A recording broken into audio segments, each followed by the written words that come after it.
Inni koo dhufee na daddarbuusee rakkoo baay'isee na eebbisuusee addaaniin kutoo angalaata kee narra jira hoo durbee oolmaan kee. Maqaa kee waa'ee yoomaan saafatee Maariyaam jedhee yooman muufadhee kanaan ittoomsuu maqaa kee jedhaa yaa durbee angalataan si filadha.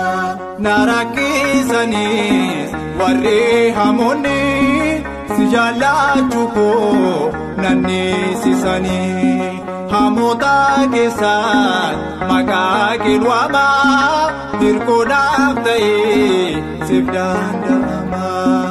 Inni koo dhufee na daddarbuusee rakkoo baay'isee na eebbisuusee addaaniin kutoo angalaata kee narra jira hoo durbee oolmaan kee.